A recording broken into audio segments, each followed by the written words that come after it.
안녕하세요. 심플라이프입니다. 이번에는 흥미로워 보이는 뉴스 인터뷰즈에서 발행한 뉴스를 읽어보도록 하겠습니다. 기사라고 볼 수가 있겠네요. 뉴스라기보다는 영조의 청계천 프로젝트 왜 성공 확신하고도 밀어붙이지 않았나. 인터뷰즈 2018년 9월 27일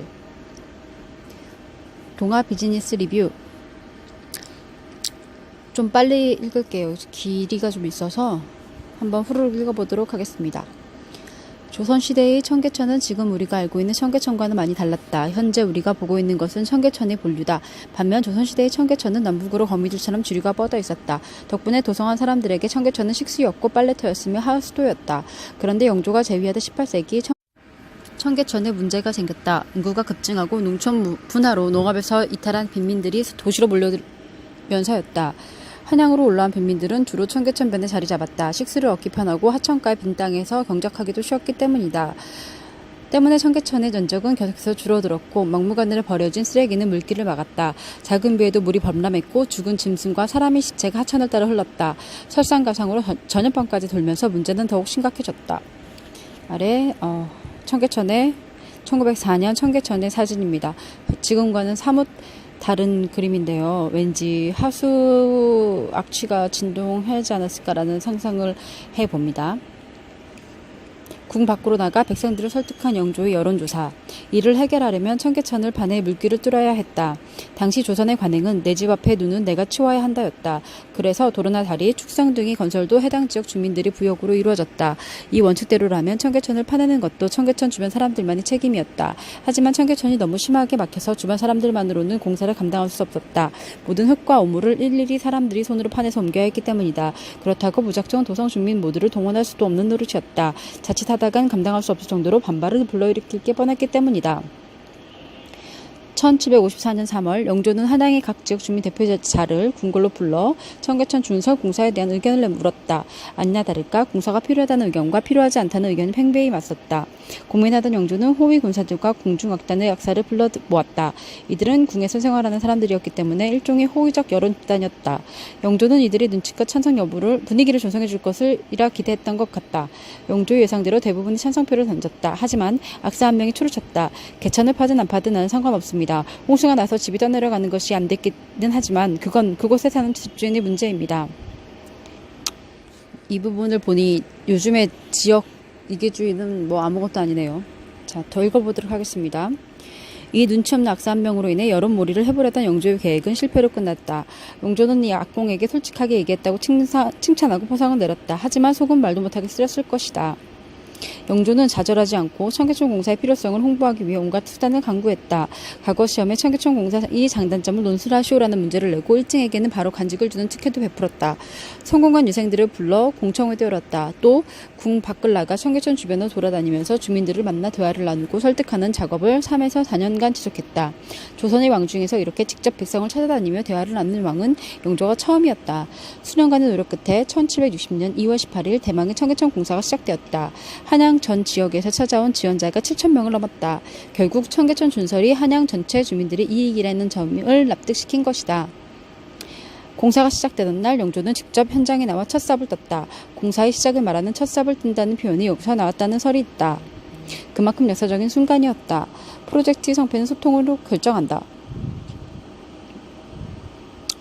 지금 어전준천 제명첩 영조 36년에 실시된 청계천 공사의 현장. 지금 보면은 소도 있고요. 사람들이 흙을 파내는 모습입니다. 여기는 뭘까요? 악공들인가요? 아니면 관리들?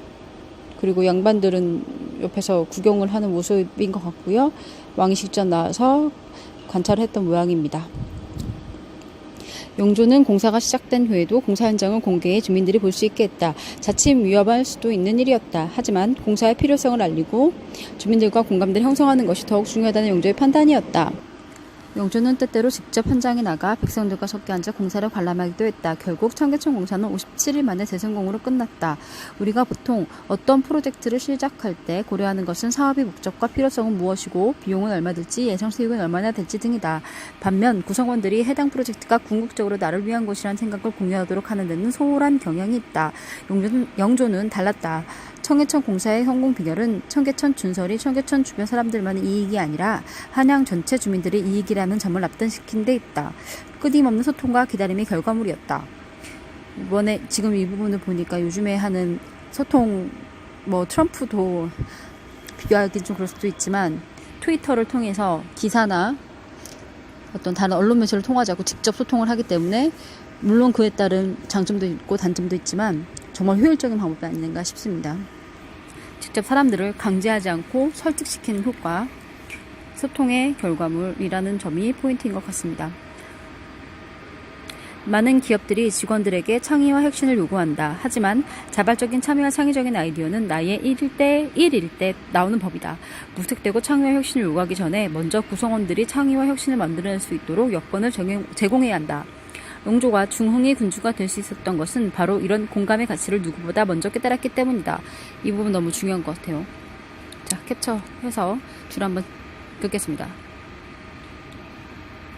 공감의 가치. 영조는 사실 마음 같아서는 공사를 밀어붙이고 싶다고 말했다. 공사의 필요성과 정당성을 확신했기 때문이다. 하지만 영조는 공감대가 확신될 때까지 기다렸다. 청계천 주변에 나가 박생들의 의견을 묻는 4년 동안 영조는 청계천만 생각하며 잠도 못 자고 밥도 제대로 못 먹었다고 한다.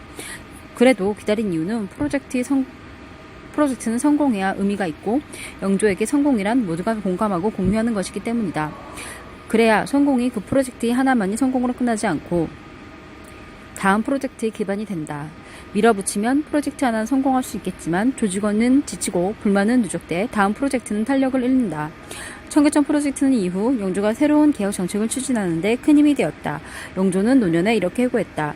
나의 가장 성공적인 업적이 청계천 정비 사업이다. 라고. 이 말은 결코 청계천의 물길을 뚫었다는 토목공사 하나만은 뜻하는 것은 아니다. 필자 노혜경 호서대 인용 융합대학교 교수님의 글입니다. 정말 여러 가지를 생각하게 해주는 좋은 글인 것 같습니다. 소통하는 군주가 필요한 시대가 아닌가 싶습니다. 저희 정치하시는 분들이라던가 회사를 운영하시는 분들이 꼭 한 번은 읽어야 되는 글이라고 생각합니다. 감사합니다.